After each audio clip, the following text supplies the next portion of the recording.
Hello guys, welcome back to the channel, welcome back to the garage, welcome back to the race truck slash UCC prep. So as you guys know, we missed the first race of the ODSS season at Wagler Motorsports Park because we are currently engineless, which we will get into once we get our new engine or our updated engine, whatever we want to call it. Anyhow, we still need to get ready for UCC. I've been doing small things in the garage. You guys saw the video with the shifter going to a trans brake this year to help us with drag racing. But another very important part of UCC is the sled pull. And this year, I don't know how many of you know this. It's not that it's not public knowledge, but it really just hasn't been put out there very much. UCC is now a 2-truck vehicle if you would like it to be. So you can have one truck do the sled pull, or one truck do the dyno and the drag race, and then you can have another truck come in and sled pull. The only rule change or rule difference between a UCC like truck doing all 3 competitions and the sled pull truck is it has to have a factory frame. Doesn't mean it can't be modified, but it has to have a factory frame. My opinion is that is not the true UCC mentality. It's not how it should be. It's not what made the event what it is. It's kind of taking a good bit of the challenge out of it, because taking that truck from 4,400 pounds on Friday to 8,000 or 8,500, you know, the next day or Sunday, I mean, that's what makes it a challenge. So I've decided I'm doing it with one truck, our home belt setup, you know, that whole thing, but we're going to go a little ham on the sled pulling setup this year and get a little crazy. So as you can see, we have a very massive rear sitting on my little trailer that really needs a new deck. This thing's just, no, it's just beaten up. Anyhow, we have this rear. It is a 20-145 Rockwell rear out of a Volvo Semi, I believe. Got it from a salvage yard. It is 488 gears inside. We will have to pull it apart and weld them up to make it like a locker. But we have some other work to do, obviously, because we have the big drum brake and all that. The S-cams are still in there. We got to pull all that off, get this thing ready, and figure out a way to get it on the drag truck.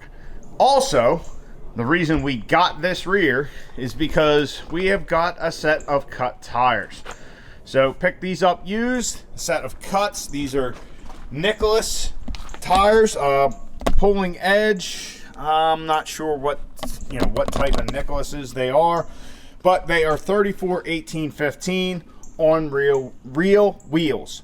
So we have an 8-lug pattern for the front, and we have a 5-lug pattern for the rear. My original plan: use our factory rears and make an adapter for the 5-lug setup for the rear of the truck, but then I stumbled across this thing and got way too excited. But coming with our wheels and tires, the guy that we got these from, he also provided us these 5-lug aluminum hubs. So originally I figured these were going to be something we'd kind of clean up and sell, but then I found out we could get a Rockwell for not that awful terrible money.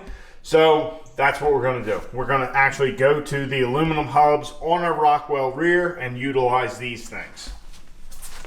So we're going kind of dramatic since we're going to be actually sled pulling against sled pullers. I want to try and put our best foot forward, and these tires in this rear are going to help do that. We're getting kind of like Dirty Hooker does with their setup. They go to a set of cut pulling tires and a giant rear like this. So that's what we're going to be doing, kind of following suit with Tony and the boys. It's going to be a lot of work. It's going to make our transition from drag truck, dyno truck to sled pull truck a lot more involved. But I think in the end, it's going to be worth it. We're going to do some things with the front axle. Haven't sorted 100% of that out yet, but we will be doing something with it. So anyway, to the point of the video, we are going to get this rear. We're going to try and finish modifying it or get closer. We're going to get this other drum, aluminum hub, this assembly off, all the S-cams, all that stuff. Maybe cut this bracket off. I don't know that we'll get to pull in the center section or not, but just kind of get it cleaned up like this side and just get our best foot going forward with this thing. So yeah, massive rear. We're going to have another drive shaft, but yeah, we're going to a true pulling setup, and the truck is going to look awesome. I kind of mocked the tires up the other night, and man, it looks so cool. I thought it looked good in sled pull form before, but it's going to look awesome. So let's get to knocking this other side out and see what we can get done to this rear tonight, and just kind of keep, you know, on that UCC grind.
All right, got our axle stripped down on this side as well. Got the hub off, the brakes, the other assembly that's here.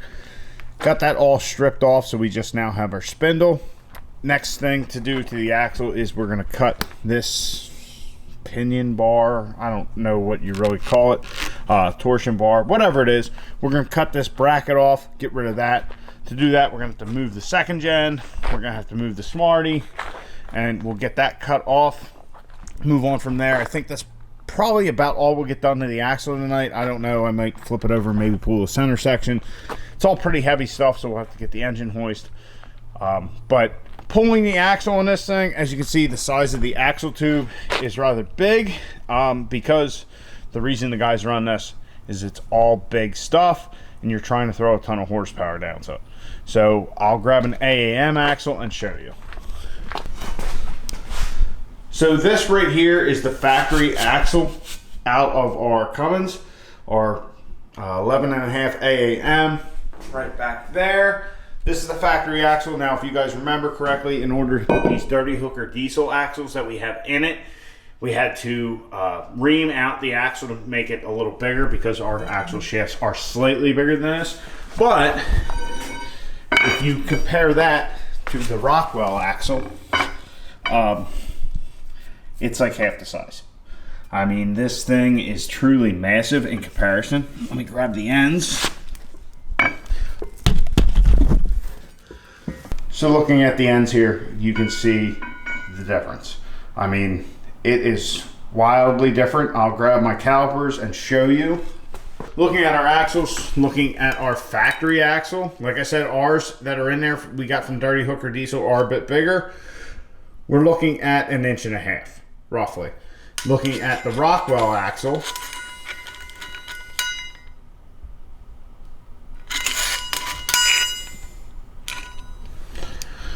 looks like we are 1 inch 890 thousandths. So it's probably 1 inch 900 thousandths. I'm just kind of taking rough measurements here. It's not that important.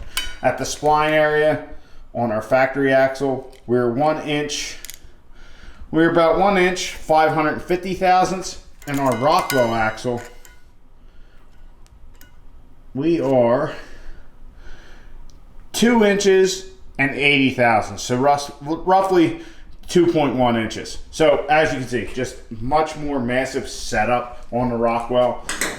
That's why these guys use these for sled pulling rears. That's why we're doing it, because we're going to try and compete with these guys with those big cut tires, the grip. I'm just, you know, I want to try and put our best foot forward. So we'll get to modifying our Rockwell and kind of see where we get to tonight.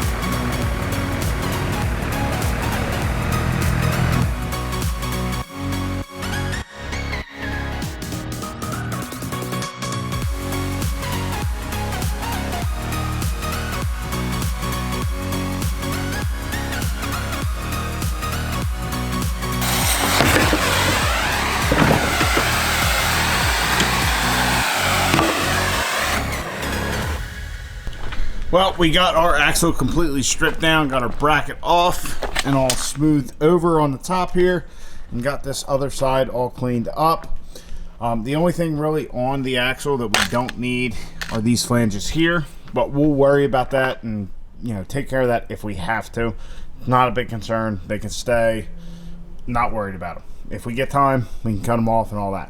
But I will definitely be wrapping our spindles up in some bags and plastic. That way they're not getting all rusted and all that. We didn't have time to get the third member out. It's going to be a little bit of a process just because we're going to have to use the engine hoist and all that. But we will have to get that out so we can get those gears welded up, so that way we have a true like locked rear end in the truck, just like we had last year, but just way beefier. But happy with the progress.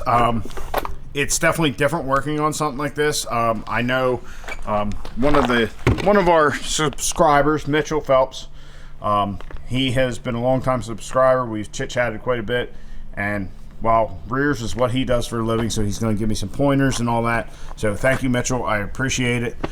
When I get this thing apart, I was kind of expecting like a normal truck rear end. Well, he says it's completely different. So we'll find that out together. Anyway, we got everything cleaned up and all that, and very happy with it. This thing is going to look awesome with these 34-inch cut tires on it. I can't wait. We also might have some other upgrades for the axle coming. The guy that I bought the wheels and tires from said that he has some other stuff for us, some axles. So we might actually make that thing a little shorter, so that way our front tires aren't kicking dirt on our rear tires. So putting a lot of effort into the sled pull portion this year. We're going to have to come up with a framework and all that to mount it under the truck. But being that this year you can bring a sled pull truck if you want. Once again, I don't agree with that rule. I don't like it. I want to try and prove that, hey, one truck can do it. If I had to guess, the guys from Dirty Hooker will probably do the same, because pulling's what they do. And just knowing Tony, I think Tony's going to want to try and do it with one truck, because they won the sled pull last year. If he can beat a bunch of sled pullers with his truck that does 5.0s, awesome. But I want to prove, or try and prove, that one truck can do this and we can go against a bunch of sled pullers. I don't have the knowledge sled pulling wise, but we're going to mechanically try and be there and be able to compete with them. So anyway, guys, kind of rambling here a little bit at the end, but we are in full UCC prep mode. We have one big deficiency currently, but that should be hopefully done and ready to go here shortly. I just realized that the camera is zoomed way in, so me talking was probably very close. Anyway, guys, hope you enjoyed. Hope you liked the video. Subscribe down below. Catch you guys in the next one. Get out in your garage, get the wrench in on your truck.